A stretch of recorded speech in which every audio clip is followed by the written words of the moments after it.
You are welcome in the zoology class organized by Jan Vikas Mahasabha and Society of Career Technology. So we were talking about ribose nucleic acid or RNA.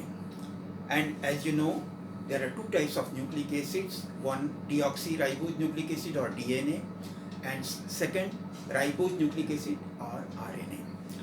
DNA is mostly found inside the nucleus of the cell. Of course, some DNA may be present in the cytoplasm, in mitochondria, and in chloroplast.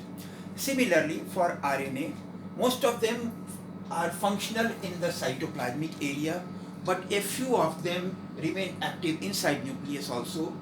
Inside the nucleolus, the ribosomal RNA is formed, and in the nucleoplasm and chromatin also a few molecules of RNA are formed. Of course, all RNA are synthesized inside the nucleus on the template of DNA. Now, each RNA is made up of three types of molecules.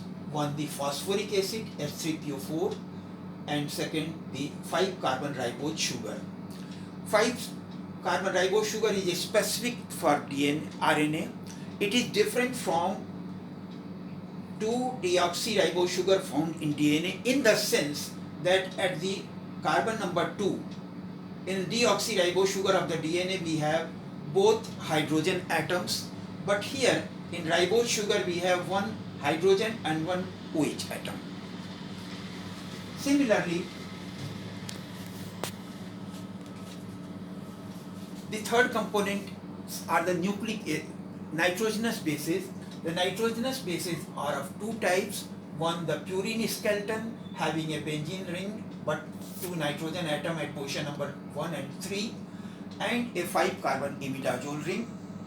And second, a pyrimidine which is made up of only 6-carbon benzene ring having two nitrogen atoms at position number 1 and 3. The purines are two types: 6-aminopurine where an NH2 group is present attached with the carbon number 6, 6-aminopurine or adenine, and second 2-amino 6-oxypurine or guanine. So these adenine and guanine are similar in both DNA and RNA. But in case of pyrimidines, the one is 2-oxy 6-amino pyrimidine or cytosine. It is common in both DNA and RNA. But the second pyrimidine, in case of RNA, we get 2,6-dioxypyrimidine or uracil. It is specific for RNA only, not found in DNA. And at its place in DNA, we get thymine, which is 2,6-dioxy-5-methylpyrimidine or thymine.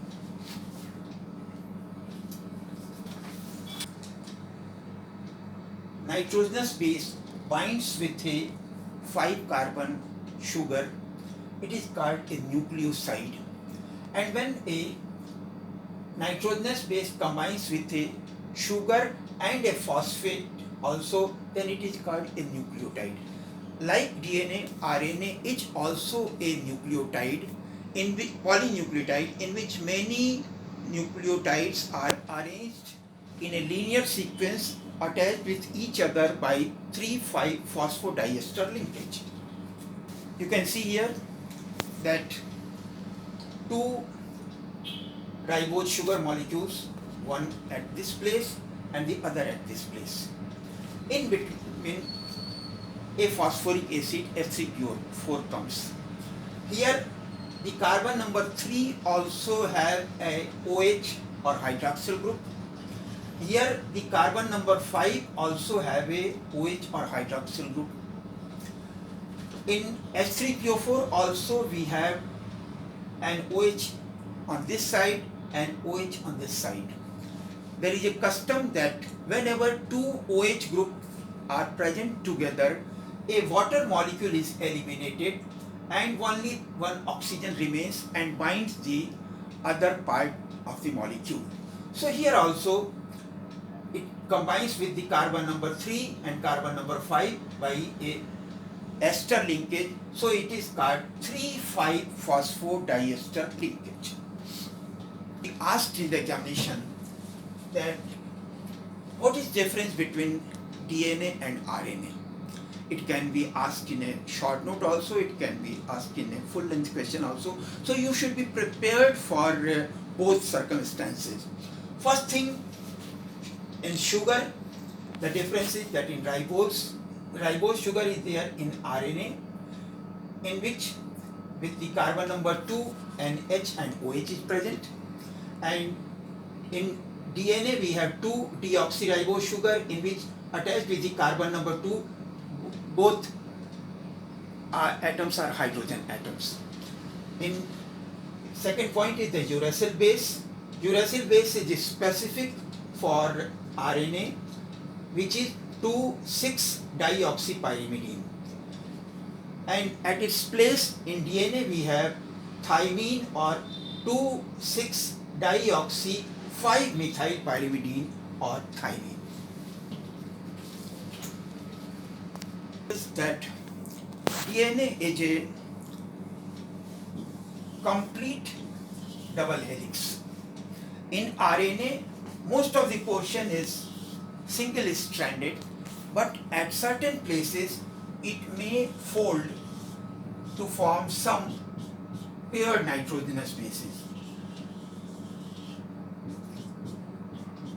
So in case of ribosomal RNA and tRNA, this type of situation is found. Then in DNA we have two helices running parallel to each other for the whole length, so there is a hydrogen bonding in between the nitrogenous bases. Here hydrogen bonding is restricted in this part only.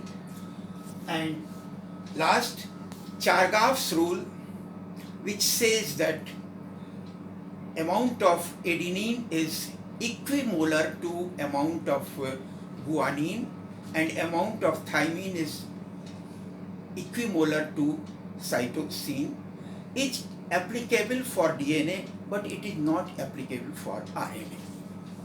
Four types of RNA molecules found in the cell.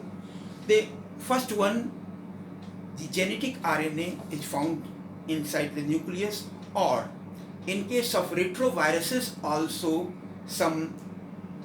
earlier it was considered that in all living organisms DNA is the genetic material, but in retroviruses it was found that RNA was genetic material there, and it had a very interesting enzyme, reverse transcriptase, by the help of which on the template of RNA a DNA polynucleotide chain was formed. And second is the hnRNA or heterogeneous nuclear RNA. It's actually a postman molecule. It carries the message of genetic code or triplet code from the nucleus into the cytoplasm. And initially it is formed in like a very long molecule, but when it reaches in the cytoplasm, a part of it is broken. Remaining part, then further processing takes place.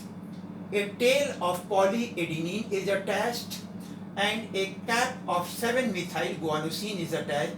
Now it is full-fledged mRNA or messenger RNA. It goes to bind with the ribosome, the platform for protein synthesis. In case of eukaryotes, another interesting feature is found. In eukaryotes we have split genes. So in between the genes we have some intervening sequences or introns which are non-functional.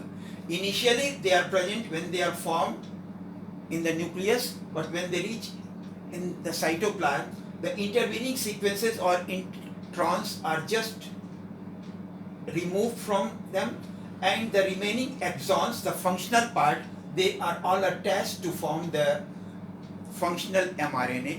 This process is called splicing. Simplified model of ribosomal RNA, which indicates that it has two types of components. One, the single helical portion, and at some places it folds to form a double-stranded structure having complementary nucleotides. This is the fourth most important RNA, which is transfer RNA. It is very much like the rickshaw or auto rickshaw, which carries passengers from their residence to the railway station or bus station or aerodrome. So, in 1964, Hawley described its detailed structure, for which he was awarded the Nobel Prize of 1968. Initially, he said that it has a clover leaf-like shape. This type of shape is called clover leaf-like shape. And here, as like all other nucleic acid, there is one end which is called 3' end and the other 5' end. In 3' end, always we have 3 nucleotides A, C, C, and amino acid attached with the adenine. The 4th nucleotide is variable. After that we have an acceptor stem. Acceptor stem contains 7 pair of bases. Then there is a T stem which has 5 pair bases and a T loop. In T loop, the number of bases is fixed, 7 bases. The first one is called ribothymidine, second is pseudouridine, and the third, fourth, cytosine, guanine, adenine, uracil, uracil. RNA is also interesting in the sense that along with normal nitrogenous bases adenine, guanine, cytosine, uracil, some unusual bases are also found at some places like inosine, bromothymidine, ribothymidine, etc. Then we have in all tRNA, we have a side loop, very small loop, which may be made up of 4 to 21 nucleotides. Then there is once again a T stem, it again contains the 5 pair bases, and there is the anticodon loop. Anticodon loop contains at the 3' end always there is a methyl inosine, and at the 5' end there is a uracil, and the anticodon contains 3 nitrogenous bases, for example IgC. I is for inosine, and it is complementary to the genetic code or triplet code present on the mRNA molecule. And finally, all these 3 types of RNA come on the ribosomal platform, and they help in bringing and attaching the 20 types of amino acids in a particular sequence. Here you can see that ribosome, which is always made up of 2 subunits. Normally the 2 subunits remain scattered in the cytoplasm, but when they have to perform their function, the 2 subunits come close to each other and bind. It depends on the concentration of magnesium ions, and the mRNA comes to attach here. Then transfer RNA, which has amino acid at its tail. Ribosomal RNA and ribosomal proteins are present in the middle. They help in binding of this mRNA with the tRNA. In ribosomal RNA, you can see that helical part is present in the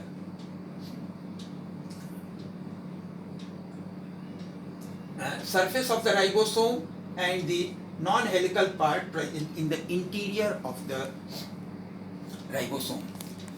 In 1974, another model given by Risch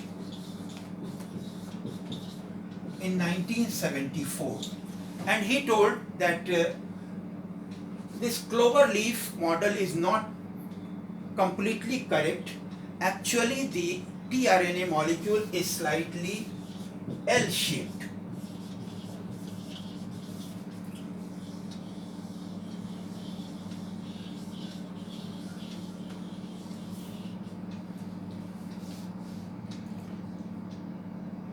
So this way, the 3 ribosomes function for protein synthesis, for which ribosome acts as a platform.